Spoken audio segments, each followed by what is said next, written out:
Hey guys, surprised to see me. It's Pastor Justin again with another snapshots from the Bible. What we're going to be doing going forward is on the months where we have teaching series here at Knox, we're not going to have these snapshots. Those teaching series will be the videos for the week. But in the intervening months where I'm doing prep for the next class, I wanted to give you a little something. So we will be continuing these snapshots just every other month, if that's okay. So today's snapshot from the Bible is Judges 6. And I was coming through Judges. It's one of my weirdly like my favorite books from when I was a kid in the Bible. I mean, I still love it, but as a kid, you really like it because there's a lot of battle and there's a lot of death and there's a lot of the gross stuff that little boys unfortunately like. And I was going through this book again, and I came upon the story of Gideon. And what just struck me over and over again in this book is how God keeps using incredibly imperfect people to do his will. And sometimes not even godly people to do his will, to be his judges. And he calls Gideon. And Gideon, you would think God, he's an all knowing God. He would have picked the best of the best. And in Gideon, it seemed like he picked the worst of the worst. Why God would pick this guy, I have no immediate idea. Because Gideon is nothing but a guy who's full of fear and full of excuses. And we see this in Judges 6, where in verse 11 it says, the angel of the Lord could be an angel, could be the pre incarnate Christ, came and sat down under the oak in Oprah that belonged to somebody or another. And there Gideon was threshing wheat in a wine press. He was hiding it to keep this food from the Midianites. The Midianites was the current country that God had let take over Israel. They were deeply oppressing Israel. In fact, it said earlier in that passage that they were so numerous that they came into the country. They were so numerous, they were like locusts, and anywhere they could find food, they would snatch it up so that the Israelites couldn't eat. So Gideon's like hiding like his food cutting. So the angel of the Lord appears with him. Verse 12, when the angel of the Lord appeared to Gideon, he said, the Lord is with you, mighty warrior. God came down to me and said, the Lord is with you, mighty warrior. I probably have the same like stunned reaction. He said, pardon me, my Lord, Gideon replied, but if the Lord is with us, why has all this happened to us? God's really with us. He wouldn't let bad things happen, right? Where are all his wonders? And the Lord turned to him and said, go in the strength you have and save Israel out of Midian's hand. Am I not sending you? And at that point, the discussion should be over, right? I am with you, says the Lord. Am I not sending you, says the Lord. There will be no step you take between here and there as you kick the Midians out of your country that I will not be with you. But that's not enough for Gideon. Gideon turns around. He's like, how can I save Israel? Verse 15. My clan is the weakest in Manasseh. I'm the least in my family. I'm the smallest of the small. I'm just a little guy doing the little stuff. And the Lord answered, I will be with you, and you will strike down all the Midianites, leaving none alive. So the Lord is being incredibly patient with this foolish, fearful man. And yet Gideon comes back to him and says, I want a sign. Lord, if you're really on my side, you got to do this small miracle to me.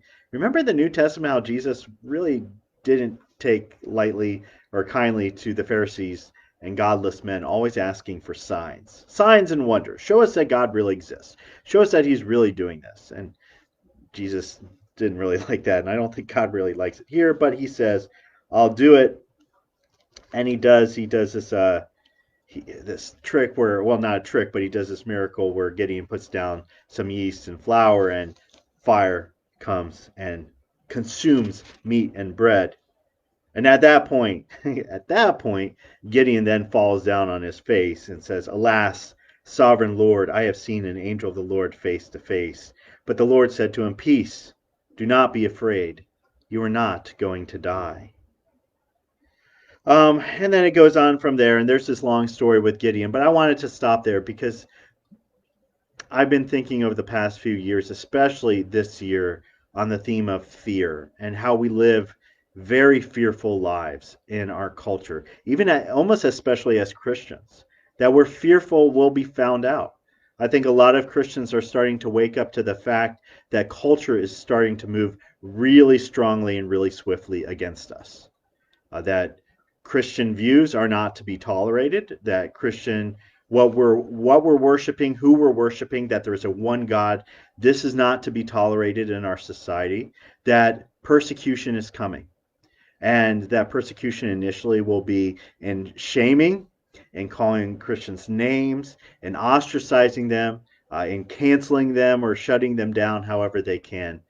But more serious persecution is most likely coming. The law is starting to shape in a way that can be used to persecute Christians. And so there's this fear among Christians are suddenly going, this faith that I've had, now it's kind of on the line. Now I have to make this decision like Gideon. Do I really kind of go out there for God, or do I run away and hide and go back to my wine press where I'm threshing wheat like Gideon?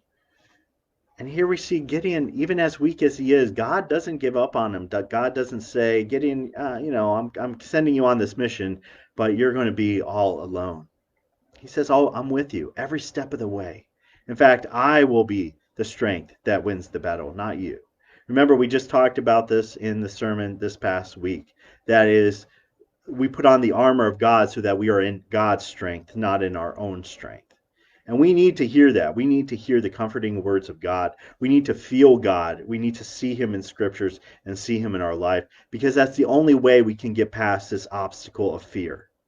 And I'm telling you this personally, I have that fear sometimes. I look at culture. I look at what my kids are going to grow up in, and I have a lot of fear. I have fear that I don't want people that, my friends that are not Christians, I don't want them to hate me. I don't want people to yell at me. Nobody likes that. Nobody likes that confrontation. Earlier this year here at the church, we had a situation where we had a possible renter, and they were prepared to come in and rent, and then they found out we stood for the Bible, and we really stood for what the Bible meant, and they turned around. They were visibly angry at us because they hated that we actually stood for God. And so we lost that possible renter, and that's God's will, and that's okay. But it's an indication of where things might be going, and we need to just stand firm for God. So let's not be Gideons. Let's not be Gideons where we're constantly coming at God with excuses, because there's nothing we can give to God as an excuse that God doesn't instantly have a rebuttal for.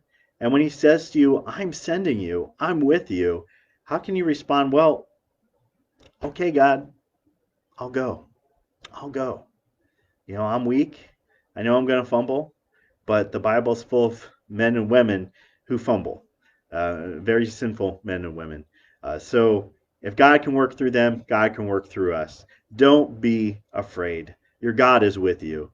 And as we said this past Sunday in the big quote before the service, if God is with you, then you walk in the majority. That there's nothing greater than you. If God is for us, who can be against us? Nobody could be against Gideon.